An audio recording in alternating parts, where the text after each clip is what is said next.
Voorlichting over WMO. Tweede editie Venray in Dialoog. Het is vandaag 1 november, dit is het Pelemaasjournaal. Tini Grebenjak stopt na de verkiezingen van maart 2014 als raadslid. Het PP2-partijlid heeft dan 12 jaar in de Venrayse gemeenteraad gezeten. Eerst voor fractie van de Voorle en na afsplitsing voor lokaal actief. Die partij ging in 2009 op in PP2. Bij de verkiezingen is Tini Grebenjak lijstduwer en blijft ze op de achtergrond bij PP2 betrokken. Er zijn nog veel mensen met vragen over de WMO, de Wet Maatschappelijke Ondersteuning. In de Kemphaan vond gisteren daarom een voorlichtingsmiddag plaats. De middag werd georganiseerd door de Centrale van Ouderenverenigingen en het Gehandicaptenplatform. De voorlichting was dan ook specifiek bedoeld voor ouderen en gehandicapten. En met name die twee groepen mensen, die krijgen heel veel te maken met alle veranderingen die er zijn in de Wet Maatschappelijke Ondersteuning. En er is nog heel weinig over bekend. Mensen zijn er ongerust over wat het voor hen gaat betekenen. En dat betekent dat wij het nodig vinden om daar heel veel aandacht aan te besteden. En dit is daar een voorbeeld van. Er zal nog wat meer volgen in de loop van dit jaar, maar dat is eigenlijk de belangrijkste reden. De WMO past binnen de veranderingen in de ideeën van de overheid. De verzorgingsstaat is te duur en bureaucratisch geworden.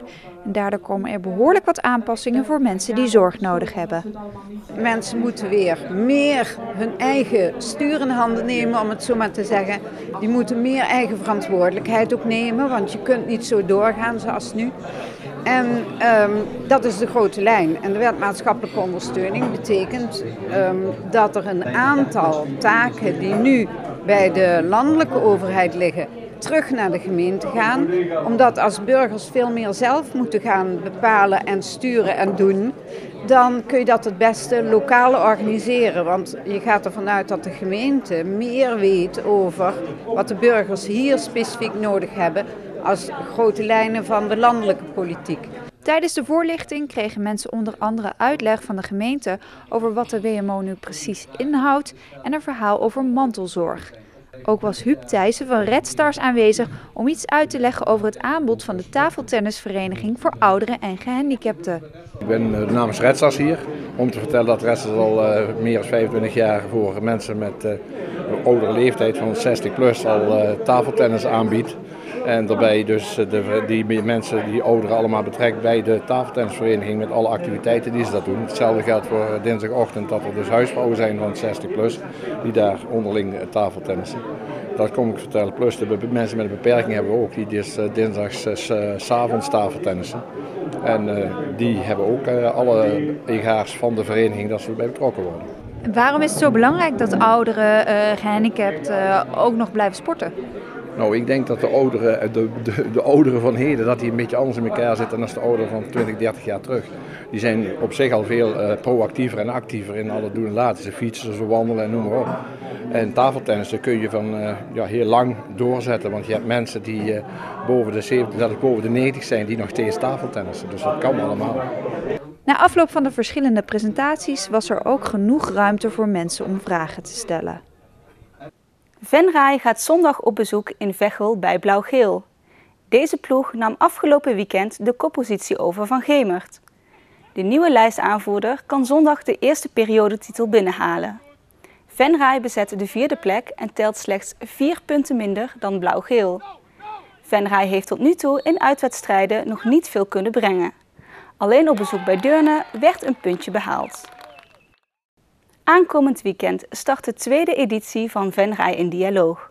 De Dag van de Dialoog is ontstaan in 2001 in Rotterdam. Sindsdien is het initiatief verspreid over Nederland. Vorig jaar was de eerste editie in Venray. Morgen start het evenement voor de tweede keer in het Odapark, waar verschillende mensen gezamenlijk in dialoog gaan om meer begrip voor elkaar te krijgen. Nou, je zit minimaal met 4, maximaal met 8 personen zit je aan tafel. Dan is er een bepaald thema. Een thema dit jaar in Venray zijn er 3. We hebben thuis in Venray, wonen in Venray en meer doen voor je buurt. En ja, daar ga je mee in dialoog. Waarom denkt u dat het belangrijk is dat mensen in dialoog gaan? Nou, er wordt heel veel gediscussieerd, veel gedebatteerd en mensen komen in conflict met elkaar. En als je een dialoog hebt, dan luister je naar wat de ander te vertellen heeft. En heb je meer respect en meer begrip voor het standpunt van de ander. Dat is eigenlijk de insteek daarvan. Wanneer is het evenement voor u geslaagd? Voor mij is het eigenlijk nu al geslaagd, omdat we dus vorig jaar hadden we 1 tafel, nu hebben we er al 4.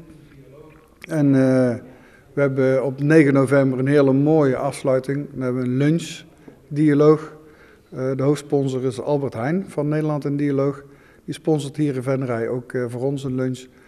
En ja, dat is een hele mooie afsluiting. Aanmelden voor het evenement kan nog onder andere via de Facebookpagina van Venray in Dialoog. Tot zover dit Pillenmaasjournaal. Tips kunt u mede naar de redactie. Deze uitzending wordt herhaald tot en met zaterdag 12 uur 's middags. Zaterdagavond is een nieuwe uitzending van De Geheimen van. Weer of geen weer, bij ons is het altijd vakantieweer. Vannacht kunnen er een aantal buien vallen. Het wordt ongeveer 9 graden en er is kans op krachtige windvlagen. Overdag zal het kwik naar zo'n 14 graden stijgen, maar blijft het bewolkt. Er zullen nog buien met regen of motregen vallen. Zondag wordt het ook regenachtig met zelfs kans op hagel, onweer en forse windstoten. De temperatuur blijft dan steken op zo'n 11 graden. Bedankt voor het kijken, ik wens u nog een fijne avond en graag tot ziens.